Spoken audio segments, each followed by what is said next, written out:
ये बात आज से लगभग 100 साल पहले की है, जब भारत पे अंग्रेजों का शासन हुआ करता था। महाराष्ट्र का एक छोटा सा गांव, जिसमें रहने वाले लोग बड़े ही प्यार से मिलजुल के रहा करते थे। उस गांव में लोगों की संख्या ज्यादा नहीं थी, इसलिए गांव काफी छोटा था। वह गांव शहरों से काफी दूर और वन विभाग के सरहदी इलाके में आता था, इसलिए उस गांव में ज्यादा शहरीकरण और आधुनिकीकरण नहीं था। वहां के लोग काफी सामान्य जीवन जीते। उस गांव में कोई व्यापारी था तो कोई आसपास के पेड़ों को काट के अपना गुजारा करता, कोई कोई अपने आसपास के गांवों में जाके काम करते। ज्यादातर लोगों का गुजारा खेती से होता था। ज्यादातर गांवों के अनुसार वहां के लोग भी सुबह जल्दी उठ के अपने काम के लिए चले जाते थे। लेकिन पिछले कुछ दिनों से वहां के लोगों को एक बूढ़ी औरत गांव के आसपास दिखाई दे रही थी।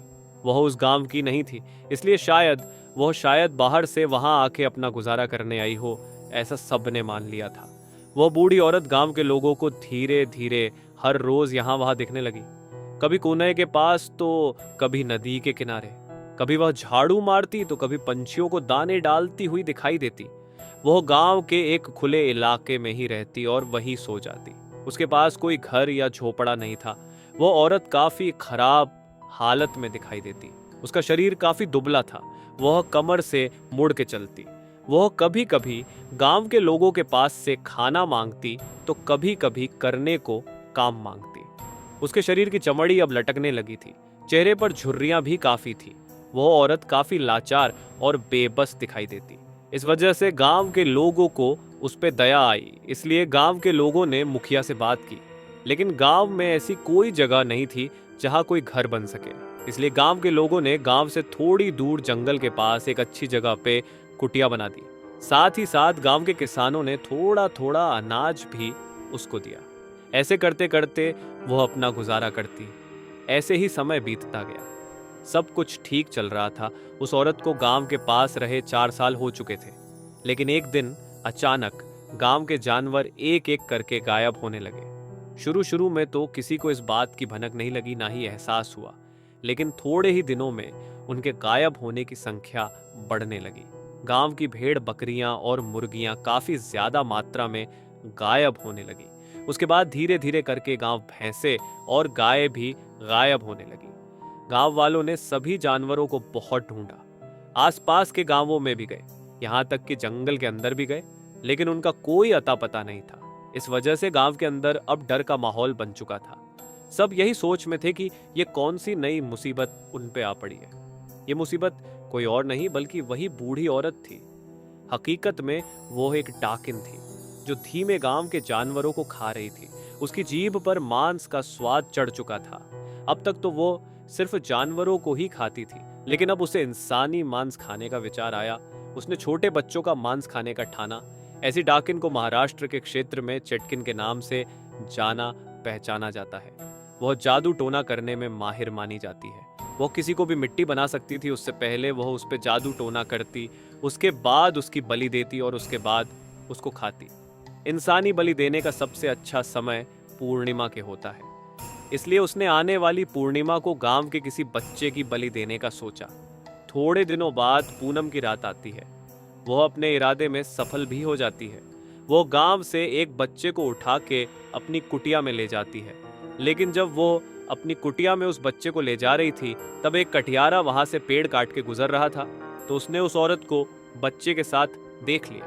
वो हैरान हो जाता है और उस औरत का पीछा करता है। कुटिया में पहुंचने के साथ ही चेटकिन अपना असली रूप धारण करती है, जिसे देख के उस कटियारे की हालत खराब हो जाती है। तब उसे पता चलता है कि ये कोई औरत नहीं बल्कि डाकिन है।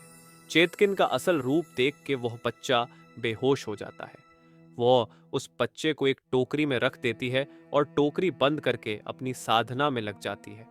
वह अपनी साधना में बलि देने के लिए आसपास से चीजें इकट्ठा करने के लिए अपनी कुटिया से बाहर आती है और कहीं गायब हो जाती है।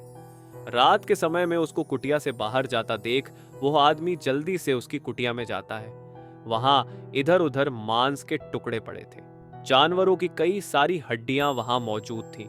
सिंदूर जैसे लाल रंग से एक गोला बनाया गया था, जिसके बीच में एक खोपड़ी रखी थी। इस सब से वह व्यक्ति ध्यान हटाता है और वो टोकरी जिसमें बच्चा था वो उठा के वहां से निकल जाता है। लेकिन जब वो वहां से निकल रहा था तब चेटकिन उसे देख लेती है। वह उसका पीछा करती है, लेकिन वो कथियारा भाग के जैसे तैसे जंगल का विस्तार पार करता है और गांव में दाखिल होता है। वो गांव के लोगों को जोर जोर से आवाज दे के बुलाता है। सब लोग बाहर इकट्ठा होते हैं। वो आदमी सबको उस औरत को सच्चाई बताता है। उस बच्चे के माँ बाप बाहर आते हैं और अपने बच्चे को देख के उसे गले लगा लेते हैं। साथ ही उस कटियारे का भी आभार मानते हैं। गांव का मुखिया वह बुढ़िया कहाँ है, ऐसा सवाल करता है तो वह आदमी सामने की तरफ अपनी उंगली दिखा के इशारा करता है। दूसरी तरफ खड़ी चेटकिन ये सब देख रही थी। उसने भी सबको मारने की ठान ली और अपने कदम आगे बढ़ाए।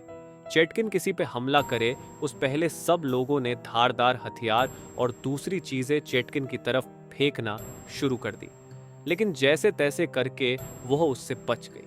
चेटकिन ने सबका ध्यान भटकाने के लिए अपनी कुटिया को तरफ भागने लगी तो लोगों ने मशाल जला के उसका पीछा किया। वह शुरू में सबको मारने का प्रयास करती है, कई लोगों को अपने नाखून मारती है। उसने कोई मंत्र फूका तो 2 आदमी लड़खड़ा के गिर गए। उससे देख के सब लोग डर चुके थे। तब एक आदमी जो इन सब बातों का जानकार था वो आगे आता है और सबको बोलता है, इसके बाल या इसकी चोटी को नष्ट कर दो, उसके बाद वो सामान्य हो जाएगी, क्योंकि एक डाकिन की शक्ति उसके बालों में होती है। उसके बाद भड़के हुए गांव वालों ने उसे बहुत प्रयास के बाद पकड़ा और जैसे तैसे उसके बालों की एक लट काट डाली। उसके बाद सच में वह अपने असली बुढ़िया वाले रूप में आ गई और कमजोर हो गई। गांव वालों ने उसकी कुटिया जला दी। उसके बाद लोगों ने वहां आना जाना बंद कर दिया। चेटकिन एक डाकिन है जो महाराष्ट्र में बहुत ज्यादा प्रसिद्ध है।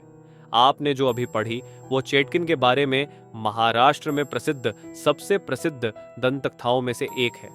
महाराष्ट्र के ग्रामीण इलाकों में आज भी लोग चेटकिन को देखने को बात करते हैं।